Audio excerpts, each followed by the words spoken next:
Boa noite. Boa noite.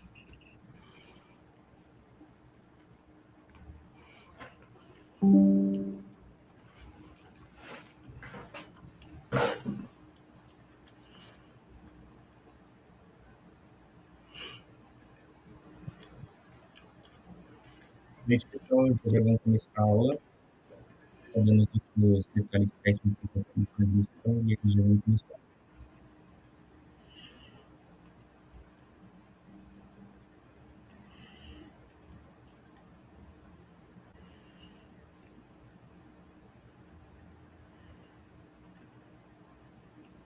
Boa noite a todos. Meu nome é Pedro Henrique Cardoso. Eu sou da diretoria do Congresso aqui da Blau.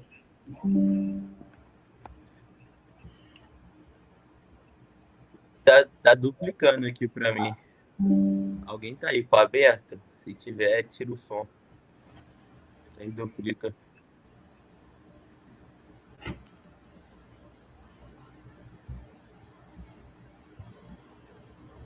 Pedro, vê se não é da transmissão que você usou para confirmar se está dando tudo certo Não, no YouTube. tá. Acho que agora parou de duplicar. Bom, então, gente, boa noite. Meu nome é Pedro Henrique Cardoso. Sou da diretoria de cursos e congresso aqui da Blau. É um enorme prazer estar aqui hoje com vocês, junto com o Dr. Felipe Botelho. Gostaríamos de agradecer também a ele a disponibilidade de poder vir aqui dar essa aula para gente. O Dr. Felipe, ele é formado em oftalmologista pela UFMG e atualmente faz fellow de córnea refrativa na BOSS. Estou aqui hoje também com meu colega, né, o Otávio. Pode se apresentar, Otávio. Tudo bem, pessoal? Boa noite. Eu sou Otávio Paim, também sou membro da diretoria de cursos e congressos da Blau. É um imenso prazer estar aqui com vocês hoje. Se tiverem qualquer dúvida, já vou adiantar que vocês estão liberados a escrever no chat. Quaisquer dúvidas que aparecerem durante ou após a aula, a gente vai estar aqui disponível para responder. Durante a live, o professor Felipe ele vai discorrer sobre a aula e só no final ele vai abrir para perguntas, mas vocês estão liberados a fazer qualquer tipo de pergunta durante a apresentação, que ao final ele vai responder. Uma boa aula para todo mundo. Olá, boa noite, pessoal, tudo bem? Né, como o Pedro me apresentou aí, meu nome é Felipe, sou oftalmologista aí formado pela FMG, né, e hoje eu estou fazendo fellowship aqui no Sorocaba, né, no Banco de Olhos. E aí o Pedro me pediu aqui, né, para fazer essa apresentação aqui sobre uma aula mais interativa, né, ver se a gente consegue aí tirar algumas, chamar um pouco mais a atenção aí para a galera, para ver se vem a oftalmologia, né, mostra esse mundo maravilhoso aí, principalmente é do segmento anterior aí que eu estou fazendo aí atualmente. Então, o assunto da aula, né, vai ser mais essa oftalmologia e as imagens, né, vamos ver aí o que vocês conseguem diagnosticar aí dessas imagens que eu vou mostrar para vocês. Mas, primeiro, eu vou te começar os casos clínicos, que eu separei alguns. Eu vou fazer uma leve introdução aqui, né, sobre o aparelho aí que nos permite fazer nosso exame do dia a dia, né, que o oftalmologista precisa, como você que tem alguns, a maioria do pessoal é acadêmico, né, não sei se já conhece o nosso aparelho aí do dia a dia, mas a gente usa, né, a lâmpada de fenda, né, para fazer a nossa biomicroscopia, então a nossa ectoscopia vai ser avaliada através de um aparelho, né, que é a lâmpada de fenda. E aí, a lâmpada de fenda é esse aparelho aqui que estou demonstrando aqui agora, tá bom? Ele é um sistema composto por três sistemas, né? Um de iluminação, um microscópio e um de focalização. Aí a lâmpada de fenda, ela vai ter, então, uma luz, né, que pode ser um filamento de tungstênio ou uma lâmpada incandescente, que vai gerar um feixe luminoso. Esse feixe luminoso ali vai ser condensado em uma lente. Essa lente vai atravessar essa luz por um diafragma, que ali vai fazer o controle de quanta luz vai ser passada, né, para a visualização lá no olho. E essa luz ela pode ser passada por alguns filtros, que vai facilitar o nosso exame, que vai facilitar o nosso exame e até alguns achados, tá bom?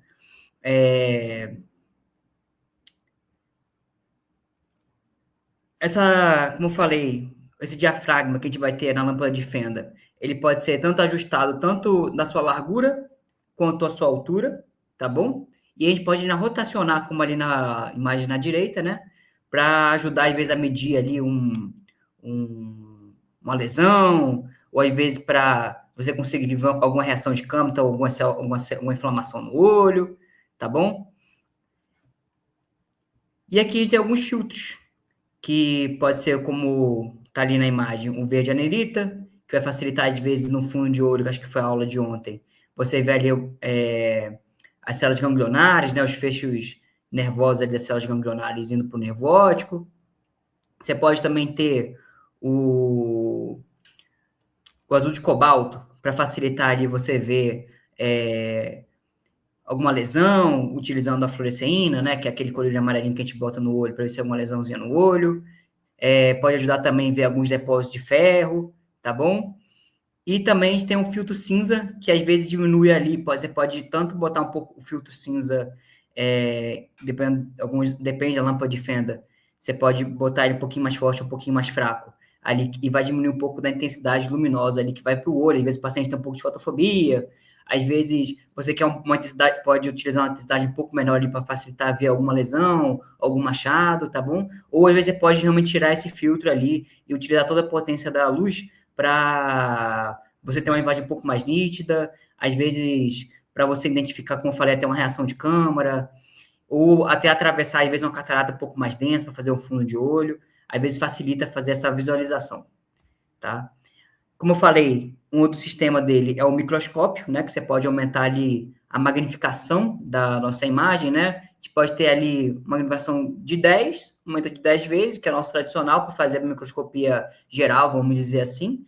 Ou às vezes a gente pode chegar a um aumento um pouquinho maior, 16 vezes, às vezes tem uma lesão um pouquinho menor, que a gente precisa ver ali na córnea, tá bem? Ou pode chegar em alguns lâmpadas de fenda até 25 vezes, tá bem? Que vai facilitar a gente ver, como eu tô falando bastante, essa questão da reação de câmera, que às vezes é um detalhezinho muito fininho, uma celularidade bem pequenininha, às vezes ali na câmera anterior do olho, né?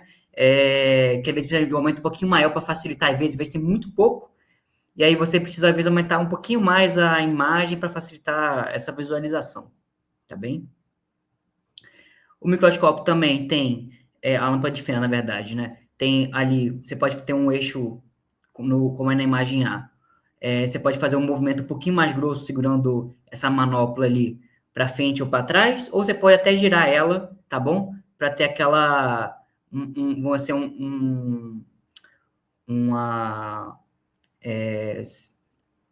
ter um ajuste um pouquinho mais fino da imagem, né? Você não precisar mexer tanto para frente ou para trás, ou para cima ou para baixo, para você ter um ajuste um pouco mais fino da imagem, tá bom? Você pode utilizar também como um meio para facilitar o exame, para associar ao seu exame algumas lâmpadas, né? Lentes, como as lentes daqui de voo, que só dá a primeira imagem, para fazer a visualização do fundo de olho. Você pode usar na direita ali o tonômetro de Goldman, né, que é de aplanação, que é para ver a pressão do olho, né? Associado, como falei, ao azul de cobalto ali, para você, junto com a fluoresceína, você ver ali os anéisinhos e fazer a avaliação da pressão intraocular. Você pode usar, como embaixo, uma lente de gonioscopia para avaliação do ângulo camerular, muito utilizado às vezes paciente para exame de glaucoma, ver se é ângulo fechado, às vezes o paciente tem uma cineque ali anterior, você utiliza essa lentezinha encostando no olho da pessoa para ver, como ali na imagem na direita, inferior à direita, esse ângulo para ver se ele é aberto, fechado, se ele é pigmentado ou não, tá bem? Tem algumas doenças aí que vão estar associadas a um ângulo um pouquinho mais pigmentado, né? Como glaucoma pigmentado. E aí, essa lentezinha aí vai ajudar bastante, tá bom? Aí, do aparelho da lâmpada de fenda, você pode ter alguns meios de visualização de feixe para fazer a biomicroscopia. Você pode controlar esse feixe para fazer uma iluminação tanto difusa quanto indireta. Tá? Desculpa, direta e indireta, tá bem? A luz direta, então, você vai jogar a luz no objeto que você quer visualizar, tá bem? E essa luz direta pode ser dividida em difusa ou em focalizada. A difusa, você vai, como está nas imagens, você vai deixar a fenda totalmente aberta e você vai ter a projeção de toda a imagem do olho, tá bem? Você vai ter a visualização completa, tá? Você não vai focalizar em nenhum local em específico, tá? Como nas imagens aqui inferiores, aqui laterais, tá bem? E aqui tem na direita tem a demonstração de como é feito esse exame, tá? A iluminação focal, você vai fechar essa fenda e você vai focalizar uma estrutura em específico, tá bom? Como ali na direita, você vai focalizar às vezes na córnea, você vai focalizar às vezes na íris, tá bom? E aí isso vai facilitar você ter uma melhor visualização do achado que você quer ter, tá bom? Como ali na direita, ali inferior direito, você vai fazer um feixe luminoso, uma fenda pequena, e aí você vai conseguir ver, por exemplo, a córnea, tá bom? Que é a primeira luz. Logo atrás da córnea, você vai ter a íris, e depois o cristalino. Aí você consegue ver, por exemplo, a face anterior do cristalino e a face posterior do cristalino. Na imagem, por exemplo, da esquerda ali, que você está só com a córnea, uma fenda menor, que a gente chama de paralelepípedo, você vai conseguir ver as estruturas da córnea, as camadas da córnea. Você consegue fazer um exame quase que histológico ali. Você consegue ver, por exemplo, o endotélio, que é a camada mais posterior da córnea, e você consegue, com isso, saber, por exemplo, se um paciente ele tem uma falta de células ali, e isso pode levar, no futuro, algum problema na cirurgia de catarata, ou no pós-cirúrgico da cirurgia de catarata, né? Ou você precisa, durante a cirurgia, ter um pouco mais de cuidado. Tem alguns transplantes também que a gente faz, endoteliais, você consegue ver exatamente ali a camada, se está colado, se não está colado, se o paciente tem um edema de córnea ou não, através dessa exame ali focalizado, tá bom? Da córnea.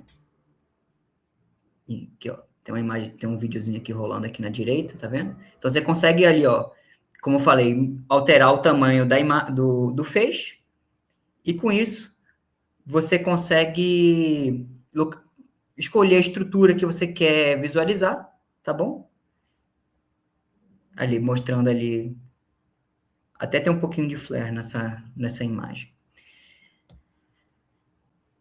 E agora para a iluminação indireta, tá bom? A iluminação indireta, você vai focalizar a luz, vai jogar a luz em uma estrutura e você vai focalizar a sua imagem em outro local, tá bom? Como aqui no campo negro, por exemplo, você joga a luz no limbo ou na área periférica da córnea, a luz vai refletir ali dentro das camadas corneanas, e ali a estrutura ou a lesão que você quer visualizar, às vezes vai ficar um pouco mais evidente, tá bem? Eu não consegui achar algumas imagens, mas, por exemplo, às vezes você tem um paciente com ceratocone, tá? Que é uma ectasia da córnea. Você vê se tem uma rotura ali da DCM, que causa um achado que é hidrópsia, e aí você consegue ver exatamente ali o corte da DCM, que é uma fina camada, tá? Tipo assim, 0,05 milímetros de espessura, e você consegue ver a extensão daquela rotura, tá bem? Às vezes, alguns infiltrados, algumas lesões inflamatórias ali na superfície corneana, você fazendo isso, você consegue, às vezes, ver um pouquinho melhor, você consegue, às vezes, localizar alguma lesão que você não estava percebendo antes, fazendo essa focalização, tá? Você também tem outros métodos, como o campo branco, você joga... Esse aí é um pouco menos frequente de fazer, mas você joga essa luz no cristalino, ela vai refletir na parte posterior do cristalino, vai voltar para a câmara anterior, e aí, às vezes, vai focalizar alguma coisa ali na íris. Você tem um campo vermelho, que você joga a luz lá no fundo do olho, tá bom? E essa luz vai refletir por toda a retina ali por trás, e vai ir para a câmara anterior. Então, às vezes, por exemplo, você faz um furinho na íris, chamado iridotomia. Você consegue ver essa íris ali, esse ponto que você fez o buraquinho, mais retroiluminado. Então, você consegue ver, tá pérvio. O paciente, às vezes, tem um tipo de catarata específico. Você consegue ver ali aquela catarata ali mais evidente, tá bom? O outro tipo também é o campo amarelo, que você joga a luz na íris, tá? Ela vai refletir ali para frente, tá bom? Então você consegue ver ali alguma reação de câmara, consegue ver algum precipitado cerático, que são células inflamatórias grudadas no endotélio. Esse tipo de iluminação, assim, nos ajuda no nosso diagnóstico, tá bom? E no nosso exame, assim, por completo. É um artifício, né? Uma ferramenta que a gente utiliza em praticamente toda consulta e até de maneira, é, assim, assim, natural, né? Algo que assim, você às vezes nem percebe, você às vezes faz tanto que você vai, vamos ver aqui, você já faz rapidamente essa técnica e aí facilita seu exame e sua avaliação durante a consulta, tá? E aí, essa breve revisão aí do nosso exame oftalmológico, tá? Vou passar alguns casos clínicos, tá bom? E aí, vocês aí vão dizendo aí o que vocês acham aí do que pode ser, do que não pode ser, tá bom? Vai ter algumas imagens aqui e vamos lá. Aí, o primeiro caso que separei é esse caso aqui, tá? É uma mulher jovem, tá bom? Que vem para consulta, ela referindo prurido ocular ao longo do dia, às vezes uma visão um pouquinho embaçada, vai e vem, tá bom? Que piora ali num ambiente mais seco, de ar-condicionado, às vezes usando muito tela, tá bom? Mexendo muito no telefone, computador, ela refere que sente um pouquinho de pior ali da coceira, sente um pouquinho de fisgada no olho, tá bem? O que vocês acham aí que pode ser isso aí? E se tiverem a suposição do que como pode ser tratada essa doença?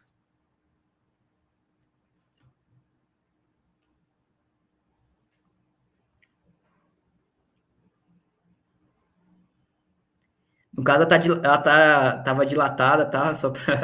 Ela tava escopegiada aqui no exame, mas isso não preste muita atenção na íris, tá bom? Tá mais em volta do olho do que no olho mesmo.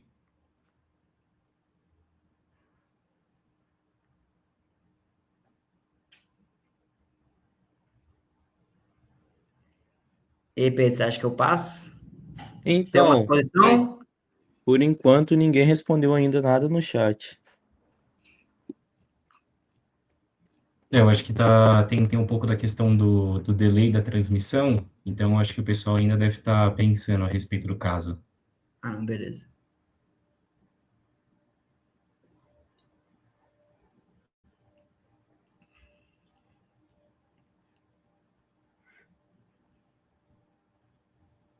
Chegou uma hipótese aqui, Ah, uma que perguntou se possivelmente é um olho seco. é, pode sim. Se enquadra na categoria. Se enquadra na categoria, sim. Thomas também perguntou se pode ser um olho Síndrome do seco. seco. Isso é, o pessoal tá pensando mais certinho. Posso passar, Pedro? E aí? Pode passar já.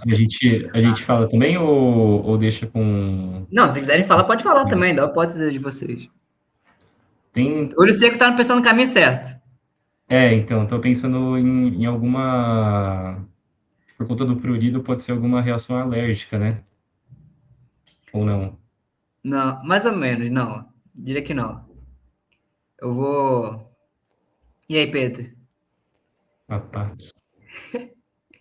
Pode passar, eu vou pro caminho do olho seco mesmo. Tá bom. Entra no olho seco, tá? Entra na classificação de olho seco. O olho seco hoje em dia tem entrado em muitos estudos e muitos questionamentos. Tem um estudo que é o mais conhecido hoje em dia, que é o DILS, tá? Já está na terceira edição do DILS. Saiu, inclusive, ano passado, o DILS 3, tá bom? Essa doença aí é muito comum, tá bom? Chama blefarite. No caso, ela tem uma blefarite que é chamada de posterior, tá bom? Se for ver, acho que não tem. Ah, tem sim, dá pra ver aqui. No meu mouse aqui, você consegue ver que no bordo palpebral da paciente tem umas bolinhas aqui. Essas bolinhas são os ósseos da glândula de Meibomius, tá? O que é a glândula de Meibomos? A glândula de Meibomos são essas glândulas aqui na pálpebra, tá? Isso aqui é uma meibografia, tá bom? Que utiliza a luz do espectro infravermelho para você conseguir ver a parte anatômica dessas glândulas, tá bom? Essas glândulas são glândulas produtoras de gordura, tá bom? De lipídio, tá? O lipídio, ele é um componente ali da lágrima, tá? Você tem 3 componentes principais ali de composição da lágrima, que é a gordura lipídica, a água, né, que é praticamente 80% a 90% ali da composição da lágrima, e tem um outro componente que é o mucoso, da mucina, tá bom? Então, se você tem uma desregularização dessa produção de lipídio, dessas glândulas, você vai ter ali um olho, como a gente falaram, seco, tá? Às vezes, muito paciente fala assim, doutor, mas tá lacrimejando muito, é seco mesmo? De certa forma, tá? Porque a gordura, ela vai ser um meio ali para a homeostase da lágrima, para evitar que a lágrima evapore, tá bom? Então, hoje em dia, no DIUS 3, isso tem mudado, mas no DIUS 2, que é o anterior a esse, você fazia ali uma divisão das classificações e a disfunção das glândulas de Meibomos entrava no grupo do olho seco chamado evaporativo, que é justamente por causa disso. Você vai ter ali ou uma hipoprodução de gordura, essa hipo ou hiperprodução de gordura ali vai descompensar a córnea, tá bom? A córnea, desculpa, a lágrima, e aí vai fazer com que essa água que está ali na superfície evapore mais rápido, tá? Você tem até um teste chamado de Breakup Tear Time, que é o BUT. Geralmente, a gente pinga o fluoresceína, tá? Uma gotinha daquele amarelinho no olho. Você pede para o paciente não piscar, e aí o paciente fica olhando para você, você consegue ver pela lâmpada de fenda o filme lacrimal, tá? Então, todo amarelinho que está ali no olho, ele usando o azul de cobalto, que é a luz azul, você consegue ver o amarelo e você consegue ver a superfície da lágrima. Quando vai chegando ali próximo de 10 segundos de um paciente normal, você ainda tem aquela superfície íntegra. Quando o paciente tem um pouco de blefarite, um olho seco evaporativo, esse filme lacrimal ele começa a se quebrar antes de 10 segundos. Então, ali entre 4 e 5 segundos. Claro que um paciente mais idoso, isso pode mudar de 10 segundos para 8 e tal, mas geralmente assim, 4, 3 segundos ali, a lágrima já começa a evaporar do olho, e esse filme lacrimal que é regular, que é a principal mecanismo ali para uma boa visão, e você não tem um incômodo ali, né, nessa questão de irritação, lacrimejamento, ele desaparece. Então, de certa forma, o pessoal acertou, tá bom? Mas a questão era uma blefarite, tá? Posterior. A anterior é quando você tem umas caspinhas ali, que é literalmente isso, uns depósitos ali nos cílios, tá bem? E aí você classifica como ela sendo anterior, tá? E aí, como você faz para tratar essa questão que é muito comum, assim, quase todo paciente, independente da especialidade que você fizer dentro da oftalmologia, você vai ter que tratar. Quase todo paciente tem, principalmente pós-operatório de catarata, que você tem uma lesão por causa do blefo, né, que é aquele aparelhozinho que usa para abrir o olho dessas glândulas, e aí o paciente começa a ter uma piora. Se ele tem blefarite, ele piora. Se ele tinha alguma predisposição, ele começa a ter uma queixa, tá? Então, como inicialmente a gente começa a fazer esse tratamento, como todo oftalmologista ali, a gente começa com o nosso colírio lubrificante, né? Colírio lubrificantezinho no bolso, como sempre, tá? Seria a primeira medida, tá bom? Você pode associar compressas mornas, tá? Por causa da blefarite. Por quê? A compressa morna vai fazer com que essa gordura que esteja ali, às vezes, obstruindo o ósseo da glândula, ela derreta, tá bom? E aí, se você fizer uma higiene com shampoo neutro ou alguns produtos que tem hoje em dia, como o Loropt Clean, Blefagel, que são específicos para blefarite e que não irritam o olho em contato direto com esse produto, vão limpar essa gordura que está ali em cima do ósseo ou na glândula. Você vai fazer a limpeza, vai fazer a massagem, então você vai fazer uma expressão da glândula. Então, aquele que está mais molinho vai ter uma facilidade um pouco maior de sair, tá bem? Se isso não melhorar, as primeiras ações não melhorarem, você pode atacar também o componente inflamatório da blefarite, tá bom? Como o próprio nome diz, né? A inflamação ali nas pálpebras, tá? Você pode usar coisas de associação, que a gente diz, né? Que é corticoide com antibiótico, tá bom? Geralmente ciprofloxacino com prednisona ou dexametasona. Ali por uma semana, 10 dias, tá bom? E aí você vai ter um pouco de alívio dessa questão, tá? Se não melhorar, mesmo assim, você pode usar algumas tetraciclinas, como a doxiciclina, você pode usar, a gente usa aqui no BOS de protocolo, isso varia de lugar para lugar, mas 2 vezes ao dia por 2 semanas e depois passar uma vez ao dia por uma semana. O paciente geralmente sente um pouco ali de melhora, porque a gente usa não a questão do efeito antimicrobiano, mas mais o efeito anti-inflamatório que essas medicações têm. Você pode até usar a azitromicina também como um outro esquema. Você faz um pouquinho diferente, mas é o mesmo princípio. Você usa mais a questão anti-inflamatória da medicação, tá bom? Para alguns pacientes também, que às vezes você pode ter blefarite, em pacientes que têm rosácea, tá? É muito comum o paciente que tem rosácea ter essa inflamação nas pálpebras. Às vezes você consegue ver aquela telangiectasia, tá? Perto ali do ósseo da glândula, e aí você pode fazer um tratamento chamado de luz pulsada. Você pede uma radiação ultravioleta, bota um aparelhozinho específico na pálpebra do paciente, faz alguns ciclos, às vezes tem que fazer uns 2 ou 3 vezes essa luz, mas assim, é muito eficaz em pacientes com rosácea, tá?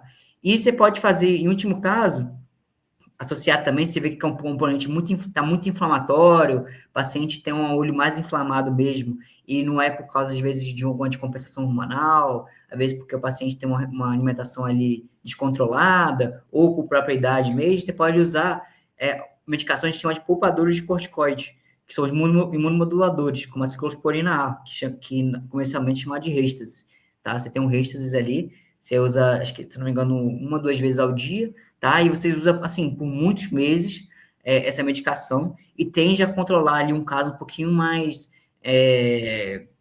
mais difícil de manejar, tá? De uma blefarite, às vezes, ali desse paciente, tá bom? Vamos passar aqui para o próximo caso. Aqui tem um caso 2. Esse aqui também é bom para... É um caso aí bem comum atualmente, tá bom? Então, é um paciente mais idoso, 61 anos, quer ver que na última semana começou a sentir uma sensação de corpo estranho, uma fotofobia ali no olho direito dele, tá? E aí você examinou o paciente e viu que tinha essa lesão aí na córnea, tá? Então, tá o azul de cobalto, como eu falei, que é um filtro, e corado com a fluoresceína, tá bom? E aí você viu essa lesão desse aspecto. Vocês têm alguma ideia Ô, aí do que Felipe, pode ser? Oi. pra mim é ceratite por herpes. Aquele formato arborizado. Pra mim. Vamos ver o que o chat Ai, vai cara. falar. Vamos lá.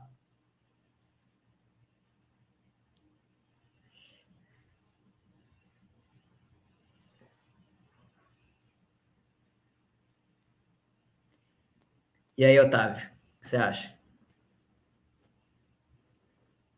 Honestamente, não tenho conhecimento suficiente ainda. Ah, não, tudo bem. Não, exatamente, ainda. Ainda. Quarto ano acabou de começar, Você tá no 4º ano? tô no quarto ano, sétimo semestre. Ah, não, tem muita jornada aí pela frente. Mas Já... eu Ah, dei uma olhadinha no que o Pedro. ah, Eu vou ter que concordar com ele, sabe, agora. não, beleza. E aí, a galera no chat mandou alguma coisa? Aí demora um pouquinho, né? Demora um pouquinho. A gente tá com um delay mais ou menos de 30 segundos. É.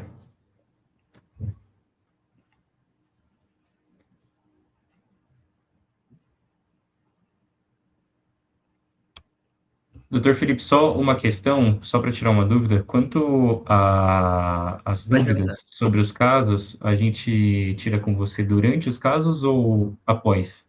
Ah, se o pessoal mandar assim logo, por exemplo, terminei aqui, o pessoal já mandar, pode perguntar. Acho que pode ser logo de uma vez. Também não faz, não atrapalha muito, Beleza. não. Até pra gente discutir.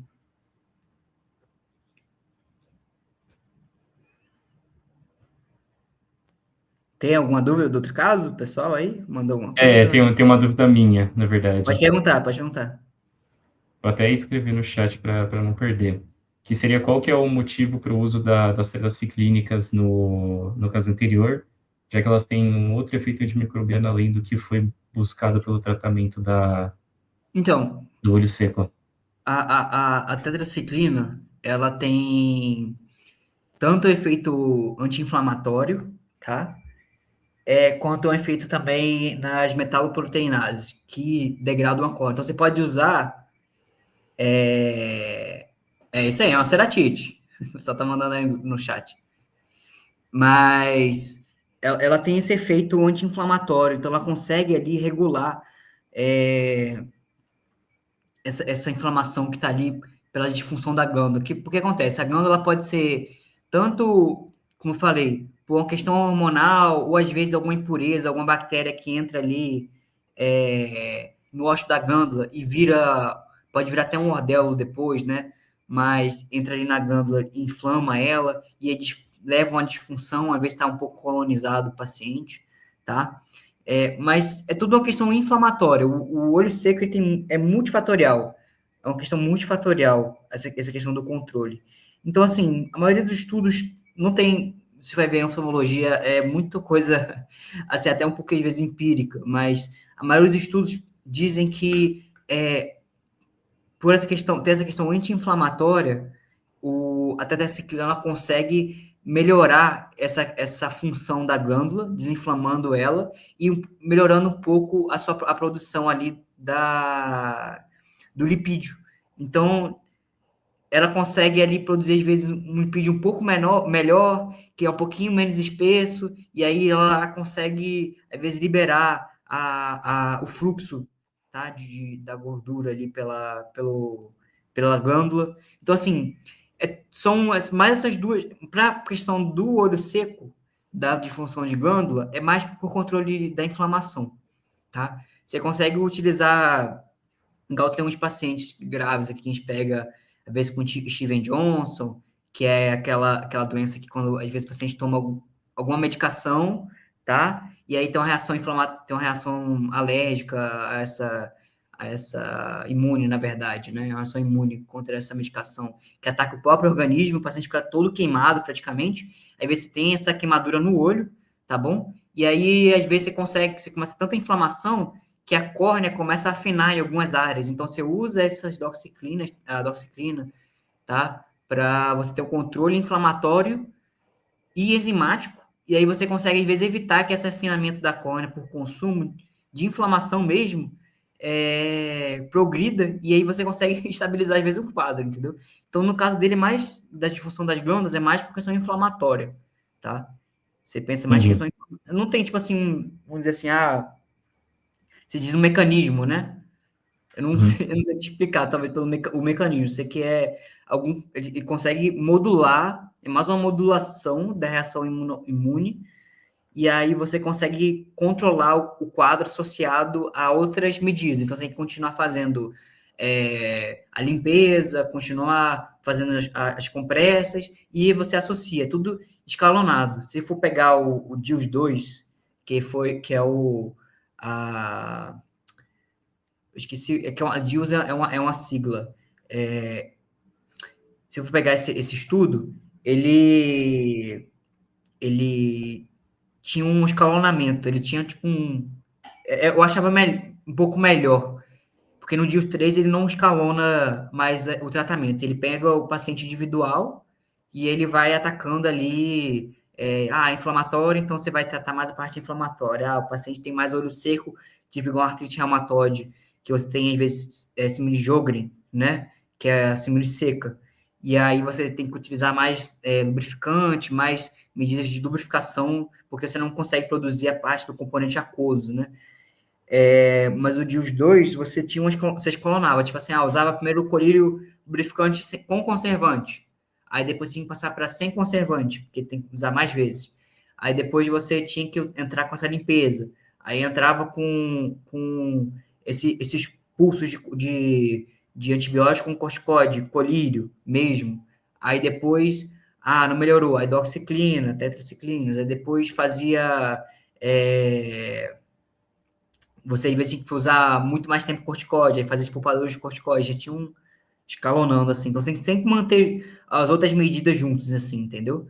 Para você associar e essa medicação fazer o efeito dele ali e estabilizar o quadro por completo. Eu não sei se eu falei muito, se eu consegui atacar sua dúvida aí. Não, fez total sentido. Obrigado, Entendeu? viu? Nada? E aí, pessoal, manda alguma coisa aí?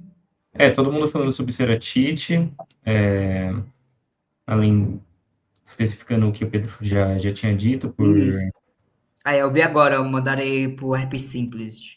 Então, Uhum. Pedro mandou bem aí. E mandaram mais outra dúvida aí. Depois eu tiro Mandaram a dúvida. sobre o uso. Mas só se tirar então no final, né? A dúvida. É, pode, pode ser. Pode ser. Então guarda aí que daqui a pouco a gente tira essas outras dúvidas aí. Então, realmente é herpes, tá? No caso é herpes simples, tá bom? Que você vai ter como o Pedro falou, esse formato arboriforme, tá? Com dendritos verdadeiros. Então você vê que tem as bolinhas no final, tá bom? Dessa, dessa ramificações, tá bem? É diferente, por exemplo, se faz diagnóstico diferencial com herpes zoster, né, que os dendritos não são verdadeiros, são pseudodendritos, e com a cantameba também pode ter, tá? Então, se tem essa apresentação dos dendritos verdadeiros, você pode ter também uma úlcera que chama geográfica, tá? Que é essa da direita aqui, que tá toda amarelinha, tá bom? Essa lesão na esquerda também é geográfica, mas é com outro corante, nossa, fugiu o nome agora da minha mente aqui. Mas é outro corante, tá bem? Que ele vai corar a borda da lesão, ele não vai corar o centro, tá bom? Ele vai corar ali células que estão sofrendo, e não vão corar as células que estão, assim, mortas, vamos dizer. Que a fluoresceína vai corar ali a lesão que está aberta, o estroma ou o endotélio ali que está aberto, tá bom?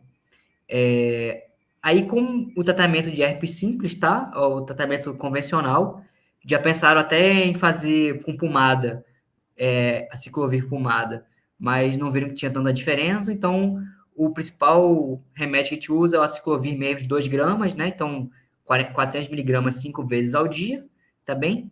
E aí, se tiver um tipo de úlcera, que é de lesão que é diferente, a úlcera metaherpética, né? Você pode ali duplicar, fazer dobrado a medicação. Você faz com 800 miligramas, então 4 gramas ao dia, tá? Você pode usar outras medicações, às vezes que o paciente que são um pouco mais eficazes, como o valaciclovir, tá? 1.500 miligramas por dia, e o fanciclovir, 250 miligramas 3 vezes ao dia, né? Então, 750 miligramas dia. Se o paciente tem, às vezes, um quadro desse, de herpes, durante ao longo da vida, e você quer fazer, às vezes, alguma cirurgia, que você precisa usar muito corticoide, por exemplo, uma cirurgia refrativa, um transplante de córnea, isso é importantíssimo você perguntar antes da cirurgia, tá? Porque você precisa fazer a profilaxia dessa doença, tá? Aí você vai usar, geralmente, metade não, desculpa. Você vai usar geralmente metade ali, mas no caso da ciclovir é um pouco menos da metade, tá? Da medicação terapêutica. Então, por exemplo, com a ciclovir você vai usar 800 miligramas dia, que é 400 miligramas 2 vezes ao dia, ou o valaciclovir que você vai usar de 500 miligramas dia, tá bem? Então, por exemplo, angiocirurgia refrativa, tem alguns médicos, como o Dr. Steven Wilson, que é bem conhecido na parte da refrativa, eles usam uma semaninha antes, começam a fazer a profilaxia, fazem a cirurgia e mantém ali quase 6 meses a 1 ano, ou durante estar usando o uso do corticoide ali, para evitar que essa herpes reative durante esse pós-operatório, tá? Porque às vezes o paciente não percebe que voltou, ou quando tem reativa, assim, dificulta muito o controle da doença, tá? Porque aí você tem que voltar a usar a medicação terapêutica, às vezes o paciente fez uma cirurgia refrativa, dá algumas complicações no pós-operatório, paciente que fez transplante de córnea, fica aquele machucado ali aberto, esse epitélio ali aberto, e aí dá chance para ali de ter uma infecção secundária e às vezes compensar o quadro. Então, assim, é bem importante de se atentar, principalmente nesse pré-operatório ali, de fazer essa profilaxia, né, do herpes, tá bom? Passando aqui para o próximo caso, tem um paciente aqui de 20 anos, isso é interessante também, é um paciente com 20 anos, tá bom? Que teve, com certeza, um quadro de conjuntivite há uns 3 semanas atrás, e aí, uma semaninha depois, ele começou a ter um quadro de baixa da acuidade visual, uma fotofobia, uma irritação, sensação de corpo estranho. O que o pessoal acha aí que pode ser aí? Eu vou esperar o pessoal primeiro falar para depois eu falar o que eu acho. Beleza.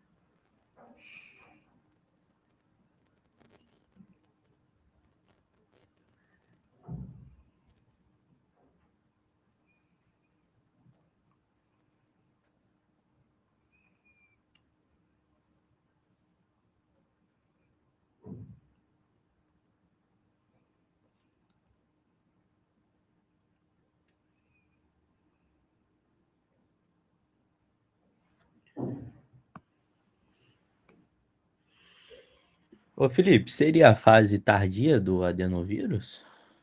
Ou Isso. é coisa da minha cabeça? O Seria isso. Luciano, o Luciano colocou aqui, apresentei isso em aula, eu tive que responder.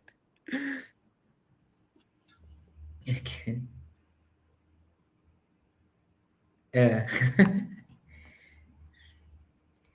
mas Tive- Tivemos uma também, que foi a ceratite tipo herpes de novo? Foi uma pergunta.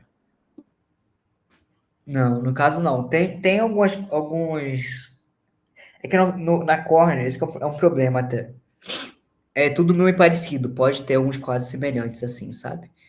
Mas você pode até ter uns quadros que pode pensar nisso, que é, às vezes, quando você tem uma ceratite talvez intersticial por herpes, mas não desse aspecto, assim, seria um pouquinho diferente. Uma coisa que eu não falei na outra parte, que até, assim, às vezes está suspeitando de herpes. Um método, assim, que vai te auxiliar muito é fazer esterese corneana, e ver sensibilidade. Como o herpes, ele ataca ali a parte do nervosa, né, sensitiva, você pode pegar um pouquinho de... Tem até um aparelho específico para fazer esterese, mas é muito difícil de ter, que é igual aquele canudinho de 10, acho que é 10 ou 15 gauge de pé diabético que você pode fazer. Mas você pode pegar um cotonetezinho, você pega um filetinho assim, bota no olho do paciente. Se o paciente não sentir nada, ou sentir só um pouquinho, aí você já pensa assim, estranho. Tem paciente que eu já peguei, já botei no olho, o cara nem piscou. O paciente nem piscou. E aí você vem e pega do outro. Aí você já tem certeza, né? Mas às vezes você tá um pouquinho na dúvida, você vai no outro olho. Se o paciente piscar na hora, tiver tão diminuído, você já pensa assim, pode ser que seja herpes. Mas no caso, não. Tá? Então, assim, realmente, o pessoal falou aí, é, é bem comum de ser pós-adenovírus, tá? Se chama ceratite infiltrado subepitelial, tá? Que é muito comum realmente em adenovírus, depende da cepa de adenovírus. Então, é um quadro imunológico, você tem ali uma reação imune a alguns antígenos, e aí você tem uma reação imune ali desproporcional, e você começa a ter essas lesões subepiteliais. Então, assim, embaixo do epitélio, começa a ter um infiltrado. E aí pode causar, como eu falei, fotofobia, irritação, e aí, assim, às vezes é chato de tratar. Tem outro fator também que corrobora para ter isso, que é, não sei se eu botei isso, tá? No caso, você usar colírio antibiótico com corticoide. Então, assim, a maioria da pessoa da UPA vai na UPA e aí acha que é conjuntivite. aí você passa antibiótico e corticoide. Só que assim, a grande maioria dos quadros de conjuntivite são virais. É muito difícil ter quadro bacteriano, sabe? Muito difícil. Tem. Mas assim, vamos dizer, uns 80% dos casos são virais. Então, assim, antibiótico nem corticoide vai tratar, tá bem? E aí você vai piorar o quadro do paciente, vai arrastar ele mais, então às vezes vai durar uma semana o quadro sem nada, só tratando às vezes com lubrificante e colírio anti-inflamatório, que você pode passar também ali no esteroidal. E aí você vai deixar mais arrastado essa doença e você pode aumentar a chance de ter esses infiltrados depois de uma semana ali da melhora do quadro infeccioso, né? Você, às vezes, precisa realmente passar o quadro de associação. Então, assim, às vezes é bem indicado mesmo, quando você tem algumas complicações, que a gente chama de membrana, que é um pouquinho chato de tratar. Você precisa o paciente passar esse colírio de antibiótico com corticoide para você evitar que piore. Então, você tem que compensar ali a questão inflamatória e você precisa ficar tirando essas membranas. E sangra, dói, é um pouquinho ruim. Então, assim, às vezes precisa passar. E aí o ideal é passar a dexametasona, porque você diminui, você tem ali um efeito um pouquinho maior, e aí você tem alguns estudos que mostram a dexametasona ser superior ao uso da prednisona nesse caso de membrana, tá bom? Então, assim, voltando para a casa do infiltrado subepitelial, você trata essa questão com corticoides. Você tem que fazer alguns pulsos de corticoide, às vezes mais de mês. Tem casos que às vezes eu passo assim, reduzindo bem devagarzinho, passo prednisona ou dexametasona, isso não interfere muito.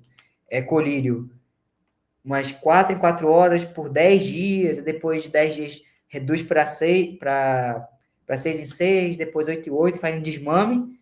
Tem casos que aí eu passo depois desse desmame um outro colírio, que é o flutinol, que é um corticoide de superfície. Ele é bem potente também, mas ele não influencia tanto em impressão, ele é mais para a superfície do olho, é muito bom. E ainda faço desmame de novo com o flutinol. Se não melhora com esse tratamento com corticoide, aí a gente passa para alguns moduladores. O principal que a gente passa é o tracrolimus, tá? E aí você deixa assim 3 meses, 4 meses o paciente usando e vê se melhora. Geralmente melhora, tá? Mas tem chance de voltar. Ainda tem uma chancezinha de você mesmo usando voltar. Aí você pode fazer alguns tratamentos com laser, igual cirurgia refrativa. Você faz o PRK, ou, desculpa, o PTK. Você pode tentar tirar ali. Mas assim, eu nunca vi muitas pessoas fazendo, não. É mais difícil, tá? Mas assim, é algo que recorre bastante. Teve amigo meu lá na FMG que teve infiltrado, usou tracrolimus, ficou e assim, a zona ficou um pouquinho mais embaçada. E aí usou o tracrolimus, melhorou um tempo sem e depois voltou. Então, assim, é algo que é bem chatinho de tratar, mas é bem comum, tá? É bem comum. Agora passei por algo, né? Tanto a doença, tá? Eu já dou uma dica. É um paciente aí de 76 anos, tá bom? Que já fez cirurgia de catarata, 1 ano, nega queixa, só veio para a rotina mesmo, tá bem? O que vocês acham aí que pode ser isso aí? É a catarata secundária, só que eu esqueci o. Não. Não. Já digo que não é.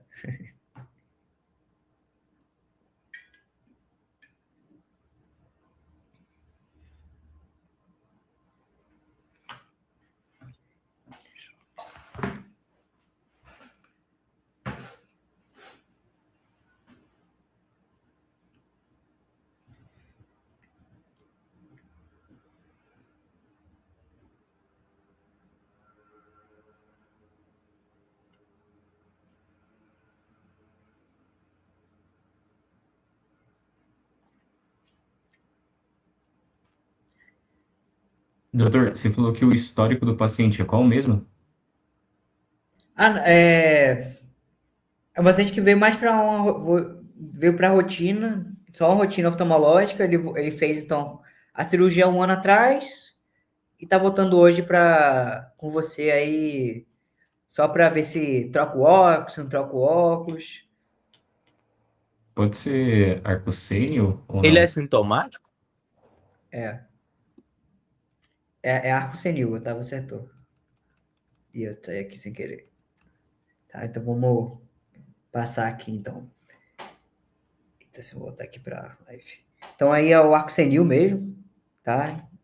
O halo senil, o arco senil, que o Otávio falou. Tô voltando aqui pro telefone, peraí. Isso. E aí, assim, é praticamente o achado de quase todo paciente idoso, tá? Tem estudo aí que diz que praticamente acima de 80 anos é quase impossível de não ter, praticamente 100% das pessoas têm, tá? Vão ter arco senil. Então, é um depósito ali de gordura, de lipídio na camada estromal, tá? Periférica. Geralmente, você tem ali uma área pequenininha, não sei se dá para perceber, entre a esclera, né, que é a parte branca, e a córnea. Você tem uma área saudável, bem pequenininha, tá bom? E aí você vem e tem um arco senil, tá bom? O arco senil, assim, pode ter algumas coisas interessantes em relação a ele, que pode acontecer em pacientes abaixo de 40 anos, mas geralmente vai ter ligado a alguma doença secundária. A principal dela seria a hiperlipidemia, tá bom? Então, às vezes, pacientes têm uma dislipidemia, assim, muito grande. Já teve paciente que eu já vi, sei lá, com 1000 de LDL, tá? E aí o cara vai lá e o paciente pode ser que tenha, tá? O arco senil. Ou, às vezes, quando ele é unilateral, porque essas questões que é uma degeneração corneana, né? As degenerações podem acontecer, geralmente, bilateral. E aí, o caso, uma dessas doenças é o arco senil. E aí, se ele for unilateral, você tem que pensar em uma doença específica, tá? Que é a obstrução de carótida.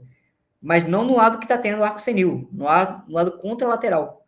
Por quê? A obstrução de carótida vai evitar com que chegue sangue, né, nutriente suficiente no olho. Isso vai até levar a outras questões, tá? Outras patologias oculares, tá bom?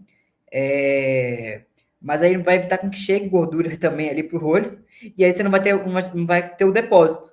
Então, você tem que pensar aí que o paciente pode ter uma obstrução de carótida, tá? O paciente que tem um arco senil, assim, unilateral, tá bom?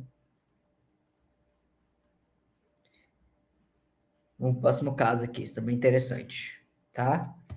Esse é um caso aí, vou mostrar que a oftalmologia também tem algumas questões clínicas a mais aí, tá? Então, aí um paciente jovem, né, de 12 anos, masculino, e aí tem ali na ectoscopia aquela mancha café com leite, tá? E o paciente vem com histórico ali de glioma de nervo óptico.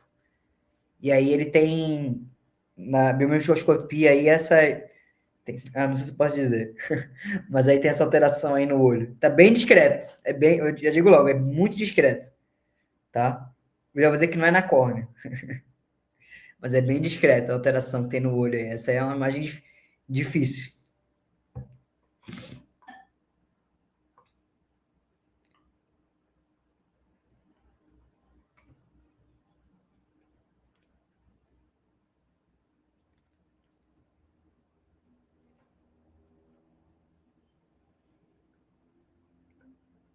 Dá uns minutinhos aí.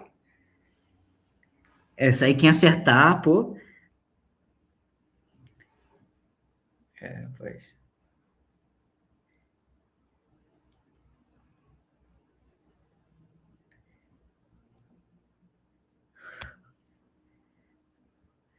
Vou dar mais um tempinho aí.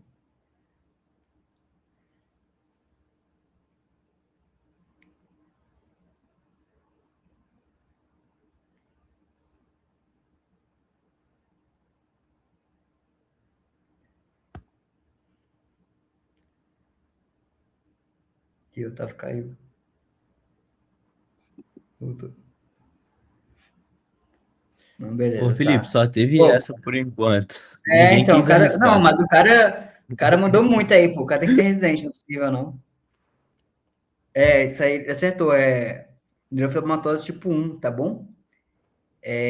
Isso aqui são. Eu não sei se tá falando certo, tá bom? Mas é nódulo de lixo, tá? Vai ser um amartoma ali que você vai ter ele formando no estroma da íris, tá? Não sei se vai dar para ver, mas tem umas bolinhas bem pequenininhas aqui ao redor da íris, tá bom? E essas bolinhas aqui são esses amartomas que formam ali, tá? São neurofibromas ali na você vai ter esses amartomas, desculpa, formamos ali na íris, tá? E aí essa mancha café com leite, né, comum de neurofibromatose tipo 1. E o glioma de nervo óptico, geralmente que é unilateral, no caso do tipo 1, o glioma ele vai ser unilateral e ele vai ser um dos achados de neurofibromatose tipo 1, como também o neuroma plexiforme também. Então, assim, o pessoal até quer fazer, não sei se vai ter residente aí, não sei se provavelmente seria residente e tal, mas na prova CBO cai essas questões de neurofibromatose, para diferenciar se é tipo 1 se é tipo 2. E aí, isso é bem comum. Mas é bem difícil de achar. Eu vi esse foi um caso que eu vi lá no FMG. Paciente com neurofibromatose e tinha esses nódulos em Giliste bem pequenininhos. É bem raro de se encontrar.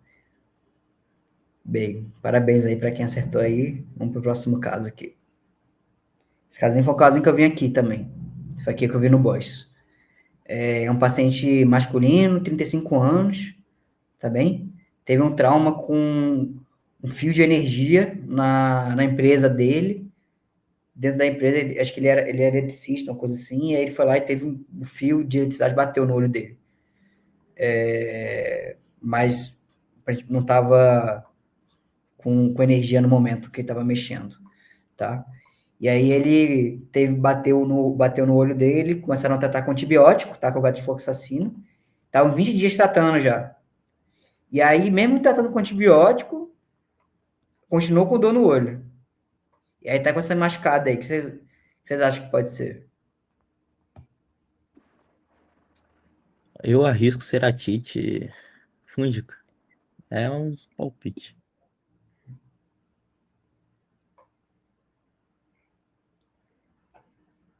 E qual fungo?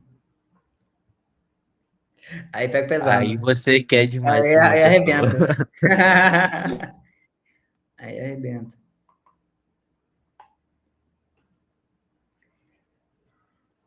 Não, mas tá, vamos lá. Realmente é uma ceratite fúngica, tá? Esse casinho aí, nossa, me deu um pouquinho de dor de cabeça, mas deu tudo certo, tá? Mas realmente uma ceratite fúngica. Ver na cultura, foi cultura? Agora eu não tô na dúvida, mas no raspado que fizeram de córnea, foi Fusarium que veio, que é um fungo leveduriforme, tá bom? Agora eu tô falando verdade. Se eu tô confundindo agora, se é leveduriforme ou se é filamentar, agora acho que tô esquecido, tô confundido. Mas foi Fusarium, tá? E aí, para Fusarium, geralmente você usa natamicina, 5%, e como segunda medicação, a anfotericina B, tá? Aqui no BOS a gente usa já anfotericina logo de cara, quando a gente acha que é fungo. Só que aqui a gente não começa a usar anfotericina de cara, a gente espera vir a cultura, vir um raspado, com fungo, esse que é até um problema que demora, ou às vezes não pega, tá? Não tem a coleta ali adequada, ou realmente é difícil porque o fungo já entrou no estroma, quando você raspa ali a córnea para fazer a coleta não vem, e aí, às vezes, o caso se arrasta muito, como no caso, e aí você perde um pouco do time, mas aqui demora um pouquinho para passar, até alguns serviços já passam logo de cara. Mas o pessoal evita de passar porque, primeiro, que é caro. Um frasquinho desse aí dá uns R$ 200, mais ou menos, um frasco. E aí você tem que usar, às vezes, uns 2 frascos a cada semana, às vezes. Dura uns 4 dias. Um frasco usando, assim, uma frequência alta de 1 em 1 hora, 2 em 2 horas. E é uma medicação muito tóxica. Então você não pode deixar uma frequência tão alta por muito tempo. Senão a córnea começa a derreter o uso do colírio. E aí, por esse protocolo ser assim, eu tinha até passado, eu não sabia, como a gente começou recente aqui, lá na FMG era um pouco diferente. Eu vi esse doente, tinha visto histórico, igual eu passei para vocês agora. Eu pensei, nossa, tá parecendo muito fungo, já tá usando muito tempo, vou passar. Passei, a medicação e aí só depois de ver o fusário. Mas foi até uma sorte aí, tá? Mas, assim, é muito importante fazer coleta desses pacientes, tá bom? Porque tem alguns estudos que dizem que quase 60% do oftalmologista, mesmo sendo um especialista em córnea, estando muito acostumado, às vezes erra o diagnóstico porque é muito semelhante às lesões assim, de úlcera de córnea. Então, assim, é muito importante fazer a cultura nesse paciente. Se a cultura às vezes não dá certo e você acha que ainda tá com um aspecto de fungo, e você ainda está com medo de entrar com um antifúngico, você pode fazer a biópsia, tá? Você pode tirar, você vai no centro cirúrgico, tira uma lasquinha com punch dermatológico, corta um pouquinho, tira uma lasquinha da córnea e manda para cultura. Geralmente, assim, você mandando o material direto, assim, a chance de vir positivo para ou fungo ou bactéria é muito alta, tá? Se você tá, às vezes, com medo de perfurar, tem pouco material, você pode passar também um fio de seda ou Vicryl. Você pega um fio de seda ou Vicryl, você passa na córnea, aí vai sair aquele material junto do fio, aí você manda tudo para cultura e geralmente cresce ali alguma coisa também, tá bom? Uma das coisas que me fez até me pensar no momento, na hora lá, de ser talvez até fusário, é por causa que era uma lesão. No caso, geralmente tem satelitose na lesão, tá? Tem vagens na lesão, no fusário, mas era uma lesão seca. Você vê que não é, que ela não tem, tipo assim, que por cândida, quando é cândida, que é outro grupo, você tem uma lesão mais úmida, sabe? E aí você faz também diferente, geralmente uma dieta já com alfa-B, que é a principal medicação, geralmente em clima mais frio que tem, sabe? Aqui no Brasil é mais fusário que tem mesmo. E aí. E a lesão também tinha um aspecto ampliando, não sei se, acho que aqui na outra tem, aqui na da direita, você vê que é mais ifado. Você conseguia ver que ele tinha umas ifas pequenas, assim, saindo da lesão. Aí eu pensei, nossa, tá com muito cara de fungo e até de poder ser fusário. E aí foi por isso que eu até pedi, tá? Eu acho que daqui é mais isso. Não sei se estou esquecendo de uma coisa interessante para falar. Ah, lembrei. Uma coisa que eu até botei aqui, que é uma outra coisa que me fez pensar em fungo também, que fungo ele é muito lento. Então, como você viu, 20 dias. Se fosse bacteriano, já tinha furado, já tinha dado algum problema já no olho do paciente a mais. Mas o fungo ele é muito devagar. E se for reparar na foto da direita, que é do azul, com o flúor, ele mostra a área que está aberta, né? De epitélio aberto, de pele, vamos dizer assim, de pele aberta, né? E aí, se for ver, o machucado ele está fora, né? O epitélio está aberto fora da área do infiltrado, que é a área onde tem mais, vamos dizer assim, mais agente infeccioso, mais inflamação. Tá deslocado.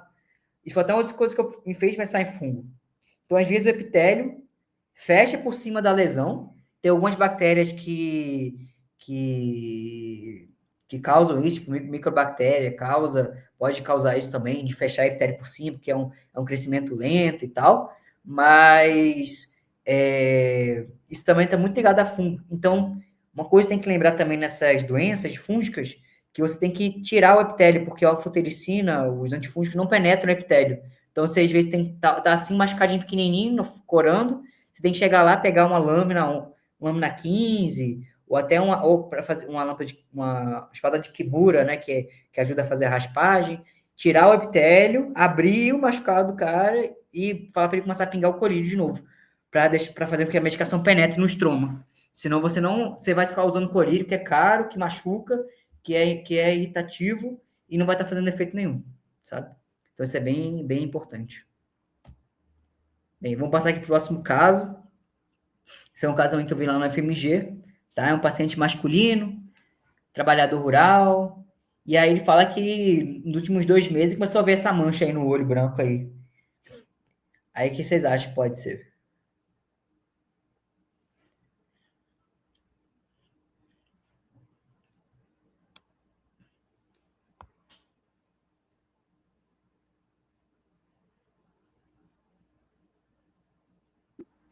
Ô, Felipe, eu posso estar falando besteira, mas eu penso pterígio.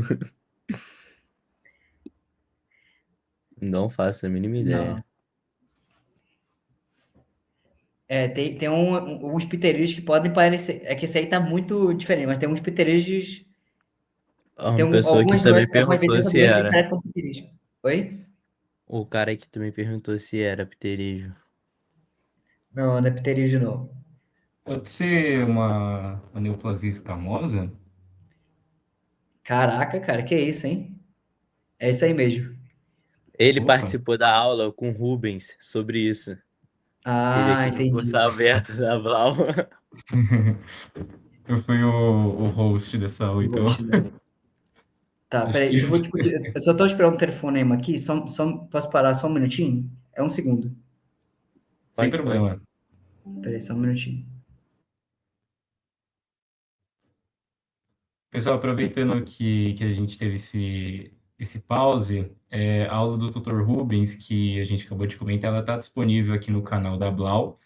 Ela foi postada, então se vocês tiverem interesse de reassistir ou assistir pela primeira vez, ela está aberta para o público. É só entrar no nosso canal e procurar justamente a aula do Dr. Rubens, que ele abrange muitos temas sobre a oncologia ocular. Convido todos a assistir, porque foi uma aula bem interessante. Apesar de ter tido alguns problemas técnicos no começo, a gente conseguiu fazer uma ótima aula com várias imagens que são invejáveis, assim, para nós que temos interesse na área.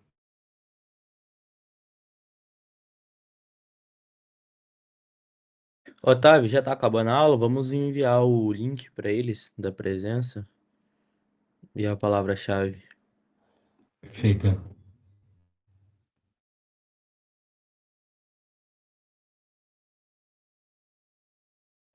Desculpa aí, galera. Mas então vamos lá. Então assim, é realmente é um SEC, tá? Um carcinoma espino celular, né? E aí, no caso aqui já era uma doença bem avançada, mas a gente pode utilizar algumas medicações, tá? Quimioterápicos mesmo, tá bom? Com a mitomicina, tá? Você pode usar de 0,02 a 0,04, umas 6 vezes ao dia, assim, por uma semana. Os protocolos de uso variam muito de instituição para instituição. Mas, assim, é uma medicação muito irritativa pro olho, tá? Lá na FME a gente gostava muito de usar o ciclofluoracil, que ela é menos irritativa, dá menos complicações. As das complicações pode ser afinamento escleral, que é uma das mais temidas, assim, e aí pode levar a causa de perfuração. Nossa, é muito difícil de contornar, vamos dizer assim, tá bom? E tem o interferon alfa, que assim é talvez a melhor medicação para mais efetiva assim para você fazer, mas se eu não me engano acho que nem tem no Brasil, ou é uma medicação muito cara, então assim é muito difícil de conseguir. E aí essa questão dos carcinomas espinocelulares assim é bem comum, assim o que faz pensar, né, de ser um carcinoma espinocelular é uma lesão limbar, então que tem radiação ultravioleta ali acometendo,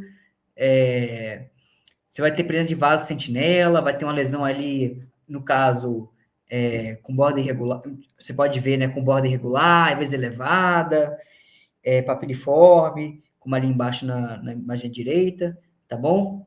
E aí vai estar muito associado ali ao HPV, geralmente do sorotipo 16 e 18, tá? E HIV também, né? Doenças imunes e o Xeroderma pigmentoso, tá bom? E aí, uma das coisas que é muito importante, e às vezes que assim, aqui tá muito chamativo, mas às vezes você tá na dúvida se aquilo ali realmente é um carcinoma espinocelular ou se é alguma lesão maligna, você pode pingar o azul de toluidina, que até na imagem tem ali, um azulzinho, tá? Ele tem uma sensibilidade de quase 100%, especificidade de 94%, é bem importante. Você pinga uma gotinha ali e ele fica todo azul. A área que tem, que ele vai corar áreas de grande atividade mitótica. Então, né, nessas lesões, você tem muita atividade mitótica, ele vai lá e cora na hora, assim, é quase instantâneo. Você pinga, dá 10 segundos, 20 segundos, assim, já tá bem coradinho. E aí você faz quase diagnóstico na hora, assim. Aí depois você pode ir lá, né, fazer a mitomicina, você pode fazer uma ressecção cirúrgica também, você faz a técnica no touch, que é você tira uma parte da lesão, troca o material cirúrgico, e aí você amplia ali, geralmente, mais 2 milímetros, 3 milímetros da área que você tirou, né, fazendo margem de segurança, manda para crio, congelação, o pessoal vê se a borda está livre, e aí geralmente está curado. A recidiva, se você usar mitomicina, fizer essa técnica, assim, é baixa. Mas se ela volta, se o carcinoma volta, geralmente ele volta muito mais agressivo e infiltrativo. Teve um caso que eu já peguei de um paciente que fez tratamento com mitomicina, fez ressecção cirúrgica, foi curado acho que uns 2 anos. Ele teve uma recidiva. A recidiva, assim, foi, nossa, muito, muito, muito grave, assim.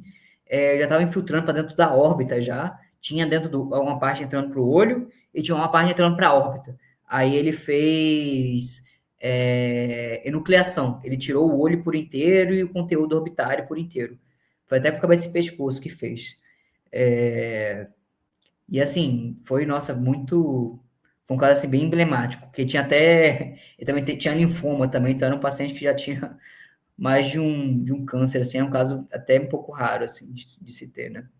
Mas, bem, é um caso, assim, que é até comum, acontece bastante de ter carcinoma espinocelular.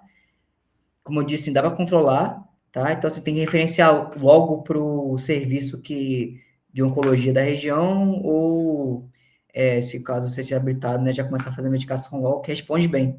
As quimioterápicas, eles são muito, muito potentes, assim, e respondem muito, muito bem os casos, assim, de carcinoma. Lá na família a gente tinha bastante, e sempre tratava mais com 5-fluoracil, tinha uma resposta boa. Às vezes, só o 5-fluoracil já reduzia quase tudo, nem precisava tirar, nem precisava fazer a ressecção da lesão. E eu acho que eu pulei. Ah, não, pulei não. Aqui tá errado só. Mas aqui a gente tem um outro caso, também interessante, tá? Esse aqui é mais difícil, mas esse é mais. Se alguém acertar esse aqui, pô, tá de parabéns mesmo. Mas esse aqui é um paciente de 35 anos, tá?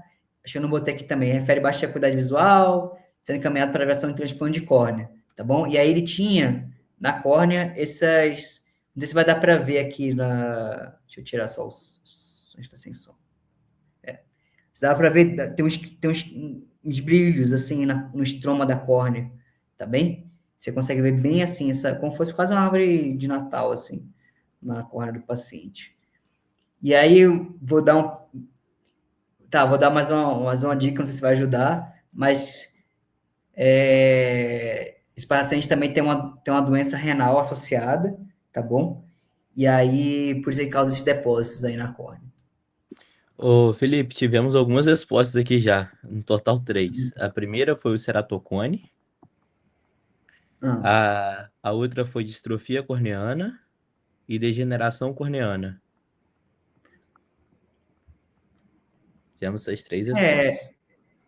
Assim, entra. Tá bom, vou dizer. Tá mais quente da degeneração corneana. Tá mais quente da degeneração corneana. Tá? Eu vou passar aqui. Deixa eu ver aqui. Pronto. Esse aqui é uma doença chamada cistinose. Tá? Primeira vez que eu vi foi aqui no BOS, inclusive. Mas é uma doença que você tem depósitos de cistina no estroma corneano. Então, dá esse brilho, é um depósito, é uma. Nossa, esqueci o nome da substância. Mas tem esse depósito de cistina ali no estroma corneano, e por isso dá esse aspecto brilhoso, tá? Geralmente não baixa muito a visão, mas por coincidência dizem que as doenças vêm em pares. Eu vi esse paciente, aí deu umas 2 semanas depois, e esse paciente quase não tinha baixa da visão, via 100% e tal. A gente nem indicou nada, só acompanhamento mesmo. E depois chegou um outro, também com cistinose. Só que esse daí tinha muito depósito de cistina no olho, muito. Tanto que ele começou a causar uma lesão na parte mais dentro da córnea, que é no endotélio, e aí descompensou a córnea dele inteira, a córnea dele ficou inchada, né? Porque o endotélio é uma camada uma monocamada de células hexagonais que não se multiplicam. E elas têm uma bomba que chama bomba endotelial. Geralmente e essa bomba ali, ela vai, vamos dizer assim, desinchar a córnea, vai desidratar a córnea, tá? Ele tem ali uma ação para desidratar a córnea. Tanto que às vezes de manhã, quando você acorda, você pode estar com uma visão mais embaçada ali pela manhã, logo, e quando o dia ela melhora, é porque essa bomba endotelial ali, ela fica um pouquinho lesada, por causa que você fica com o olho fechado, e ela fica sem oxigênio, produz muito ácido lático, e aí fica mais inchada a córnea, tá? É por causa disso. E aí, causou lesão nessas células endoteliais, e aí descompensou a córnea inteira do paciente, aí abaixou a visão dele, a gente indicou, vai indicar, ele vai voltar, nossa, ele vai voltar essa semana, eu acho, lá no ambulatório, para passar com um chefe nosso, mas deve indicar fazer transplante de córnea dele total. Então, assim, é uma das que é muito raro, é bem, bem difícil de se encontrar. Você pode usar um colírio chamado cisteínamida, até esse paciente utilizava, tá bom? E aí, que isso foi esteiato? Não que eu conheça. Eu não sei se usa esse fosfeato no tratamento. Mas eu sei que você consegue usar esse quelante aqui, que é a cisteínamida, tá? Esse paciente utilizava, eu nunca tinha visto a primeira vez. Ele falou que até ajudou um pouco, mas quando lesou o endotélio, aí não tem muito mais como voltar atrás, sabe? Mas aí é associado muito a, quando eu falei, a doença de Fanconi, tá? Que é a doença tubular renal, e os dois pacientes tinham essa doença. Esse segundo paciente, ele é até transplantado renal. Ele já tinha feito transplante de rim, e mesmo assim ainda estava com... Ele já tinha feito transplante de rim e tal, tudo mais, estava direitinho, essa parte do controle renal, né? Mas aí a parte da córnea mesmo dele estava muito compensada. Ele acompanhava na Escola Paulista, na USP, acompanhou um monte de lugar. E aí veio aqui pro BOS para ver se fazia o transplante de córnea. Então, beleza. Vamos pro próximo aqui. Esse é o último caso, tá? Esse último caso aqui é um paciente de 75 anos que tem artrite reumatoide, tá bom? E ele veio para consulta assim, sem nenhuma queixa, tá? No caso, já dando, de certa forma, uma dica, não tá numa doença ativa, mas é uma sequela de algo que já aconteceu, tá bom? E aí, não sei se vamos ver aqui se vai dar para ver direitinho, senão eu vou ter que sair aqui, que esse vídeo estava travando um pouquinho, mas não sei se dá para ver aqui, ó, tem uma área de afinamento aqui, ó. Tá. É mais isso mesmo, é que só depois filmei na luz difusa. Deixa eu ver aqui sem na luz difusa. Aqui tá travando um pouquinho. Mas na luz difusa aqui, tá vendo? Não tem nada, você não vê muita opacidade. Alguém tem ideia do que pode ter sido isso?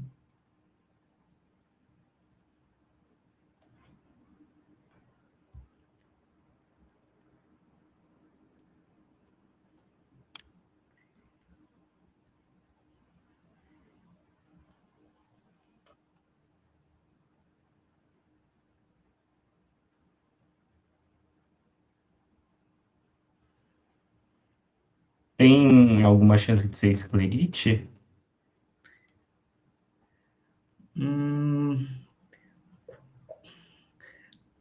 Assim, quando tá Isadora, ativado, você até fica na dúvida.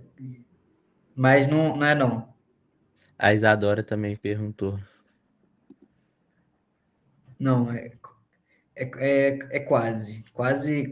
Assim, você pode ter associado, mas eu vou passar logo. Isso aqui é uma úlcera periférica, tá? Quando tava, porque no caso aqui já foi uma sequela, isso aqui já está controlado, mas geralmente a artrite reumatoide, quando o paciente ele tá descompensado a parte reumatológica, ele pode ter essa úlcera periférica, que chama PUC, tá? É úlcera periférica, mas a sigla é PUC. E aí a pessoa tem um afinamento, tá? Importante da córnea, tá bom? Como vocês veem aqui, então, deixa eu ver se eu pego aqui uma parte boa aqui do filme, do vídeo, mas ali tava bom. Mas aqui, ó, tá vendo? A córnea vem aqui, você consegue ver aqui a parte da frente da córnea, né? E aqui a parte de trás. E aqui o feixe luminoso, tudo aqui é estroma, corneano com epitélio. Aí ele vem, uma espessura, aí chega aqui e afina. E aí depois ela volta a ficar normal. Você tem um aspecto dessas úlceras que ela tem um intervalo lúcido, e aí depois que ela afina. Aqui tá tratado, tá controlado, não tá ativada a úlcera, porque se a gente pingar aqui não vai estar corando nem nada, mas deixou afinado. Essas úlceras periféricas são muito graves, elas têm uma chance de perfurar muito grande, e aí se deve geralmente a um descontrole. Então o paciente já chega falando que tem artrite reumatoide, e já sabe que tem, e a parte reumatológica dele já está descompensada, sabe? Então, assim, você tem que mandar usar corticoide, mandar para pro reumatologista para tentar melhorar, mexer ali no imunobiológico dele, às vezes passar o corticoide oral, aumentar essa parte para aumentar um pouco a imunossupressão, porque isso é tudo reação imune contra o próprio corpo, tá? Que vai estar causando essa lesão no olho do paciente. Como é uma questão sistêmica, se você usar só o corticoide local, não vai melhorar um pouco, mas não vai conseguir tratar. E aí chega a perfurar, tá? Aí tem que fazer transplante, mas se você faz transplante e ainda está ativado, perfura de novo. Já teve uns casos na FMG que eu já vi paciente assim, que chegava com PUC, paciente estava com PUC ativa. E outra coisa, e é um quadro assim de gravidade, o paciente assim tem um risco muito grande de morrer quando tem esse sinal. Eu lembro que tinha um paciente que estava com PUC lá na FMG, o cara desmaiou no meio tinha acabado a consulta, o cara caiu no chão, desmaiou. O pessoal conseguiu fazer os primeiros socorros dele ali, e depois ele ficou bem. Mas assim, é uma descompensação assim sistêmica. E é um quadro assim de gravidade muito elevada. E aí causa esse afinamento aí mesmo. É bem, bem importante. No caso aqui, a gente já estava tratado, ele teve o quadro agudo e agora ele estava controlado. Eu achei interessante porque assim estava muito, muito afinado. Eu até discuti com um colega se a gente estava acompanhando, se estava afinando mais ou não, ver se vai fazer alguma abordagem, às vezes consegue botar uma córnea, um pedaço de córnea por cima, que chama transplante lamelar de reforço, tá? Você tira ali um pouco do epitélio, pega uma córnea, tira só a parte do meio da córnea e bota ali por cima e dá ponto. E aí você consegue evitar com que perfure, entendeu? Então, tipo assim, porque assim, essa é uma área de fragilidade. Se o paciente sozinho não vai perfurar, mas se ele bater o olho, tiver algum trauma, às vezes tem muito idoso que às vezes tá na cama, vai levantar da cama e aí bate a cabeça assim numa quina, uma coisa assim, perfura, sabe? Aí ele falou que tinha até discutido, ele falou que só acompanhamento mesmo, mas assim, é uma região de fragilidade. E pode reativar. Se reativa, geralmente reativa no mesmo local, tá bem? E aí, como já está bem afinado ali, a chance de perfurar é grande, tá? Então, foi mais ou menos isso, esses casos aí. Espero ter demonstrado um pouquinho aí do que é a oftalmologia aí, um breve chamada aí, o pessoal, dar vamos dizer assim, uma atiçada aí para ver se o pessoal vê como é bom e como pode ter várias coisas, assim. Isso, assim, é só um pedaço do que, do que é oftalmologia, do que é essa nossa especialidade aqui, que é maravilhosa, tem várias áreas de atuação. Cada doença que eu dei aqui dá para dar quase uma aula do assunto, tá bom? Então, assim, acho que eu fui até um pouco breve aqui do que discorri tanto sobre os casos, mas espero ter sido proveitoso aí para todo mundo aí, agora quase 9 horas da noite. Muito obrigado, Felipe, pela sua disponibilidade, por estar dando essa aula aqui pra gente. Perfeito. Tem alguma dúvida aí que o pessoal teve aí, antes da gente terminar, mais? Então, acredito que boa parte das dúvidas foram feitas Falado durante aí. os casos, mas vamos esperar um pouquinho para ver se alguém vai escrever alguma coisa. Mas de antemão já quero agradecer você, doutor Felipe, também pela participação Não, dos seus residentes, também dos seus conhecidos que não são necessariamente associados da Blau, e também queria agradecer a presença de cada um de vocês por aqui. Vamos esperar mais um pouquinho para ver se alguém vai enviar mais alguma dúvida por enquanto. perfeito.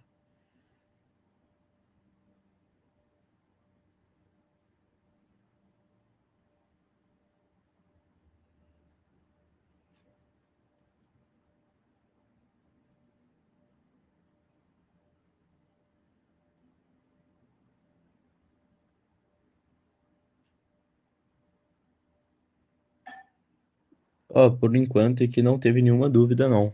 A gente já pode encerrar aqui já. Ah, não, perfeito. Queria agradecer a você, Pedro e Otávio, aí, pela oportunidade aí da aula. Foi assim, maravilhoso aí poder, né, tá aí falando um pouquinho mais de oftalmologia aí durante esse horário. E sempre precisar, tamo aí, tá bom? Então tá, muito obrigado, tá, doutor? Vou encerrar Nada? aqui a live. Perfeito. O pessoal tá aqui.